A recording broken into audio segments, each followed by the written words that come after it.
মাত্র ১৩ দিন রয়েছে সালমানের সিকান্দারের হাতে, তারপরেই দুর্ধর্ষ অ্যাকশন অবতারে বক্স অফিস কাঁপাতে আসছেন সুপারস্টার সানি দেওলের জাট।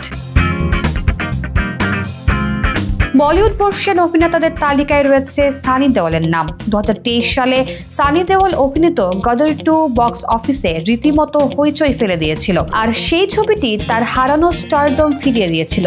গোটা বিশ্বব্যাপী বক্স অফিসে ৬০০ কোটি টাকারও বেশি আয় করেছিল গদর ২। বিগত ৪ দশক ধরে ধারাবাহিকভাবে ফিল্মি দুনিয়ায় কাজ করে চলেছেন তিনি। যদিও তার ফিল্মি ক্যারিয়ারে প্রচুর উত্থান পতন এসেছিল, ২০০১ সালে সানি দেওলের গদর বক্স অফিসে ব্লকবাস্টার বলে প্রমাণিত হয়েছে, কিন্তু ওই ছবির পরেই তার ক্যারিয়ারে পতন শুরু হয়। আসলে গদর ছবির পর থেকে অভিনেতা একের পর এক ছবি বক্স অফিসে ফ্লপ হতে থাকে। প্রায় বছর ২ পরে আবারও বড় পর্দায় ফিরতে চলেছেন সানি। তার আসন্ন ছবিটির নাম জাট। এই ছবি নিয়ে ইতিমধ্যে শুরু হয়েছে বিস্তর চর্চা।